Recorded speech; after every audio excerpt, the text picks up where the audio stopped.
which is a human development-oriented agency of the International Central Gospel Church, established in 1988, first as a safety net for the Timi youth who had completed basic education and wanted to pursue secondary technical and vocational education, but didn't have the means. And so the church stepped in to provide financial assistance to them so they could pursue secondary technical education. Eventually, we extended it to the tertiary level. This lecture was put together, first of its kind, by the Central Aid to establish the fact that investing in people, especially in their education, is key and critical to our national development. And we focused on thought leadership because it's important that the various sectors of the economy have people who are experts in certain fields, who are authorities in those fields, who have in-depth knowledge and insight and innovative ideas that can help our country and our continent to develop.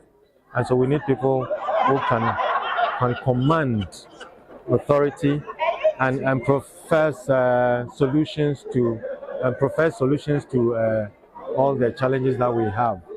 And so looking around as the first lecture, we couldn't find anybody who could do that other than Dr. Mensa Otabil, who is a thought leader himself in so many areas. And he shared very, very eminent points with us that would help us if we can all collectively apply them. And of course, we had Mrs. Lucy Quest, who is a past beneficiary of the scholarship that the church offered in her secondary school days. She's become a thought leader in telecommunications.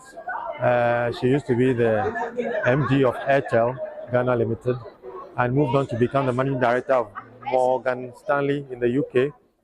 And she served on various boards internationally. She's a global icon, and she also shared her own experiences growing up and how the scholarship helped her to become who she is.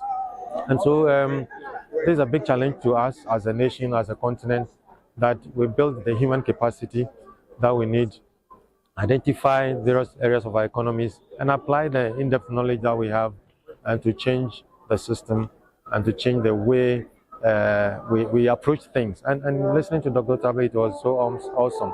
It's not just what we see. What we see nowadays are just the symptoms, but they are deep-seated challenges that we need to address.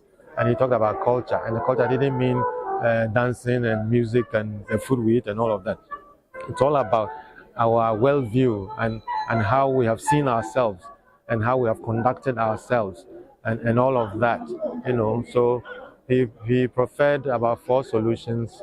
One of them was accuracy and precision, a culture of accuracy and precision, where we are very, very mindful of what we do, making sure they are accurate and precise. And he cited an example of even time management is an issue for us. And the second thing was a culture of future-mindedness. That we shouldn't just be looking at the present situation and just prefer solutions for the present. Sometimes you think that you are solving a current problem and then you create more problems for the future. So whatever we're doing, we must look into the future as well. All the evidence is very clear.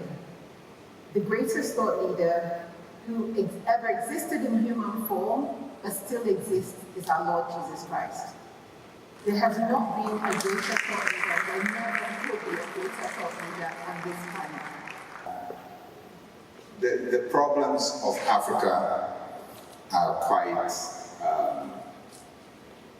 self-evident.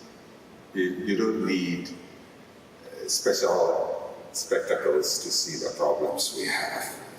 They are there, and there are many. Problems of poverty, Lucia alluded to some of it at a personal level. The poverty sometimes goes beyond personal to become community, and in our case, it's national.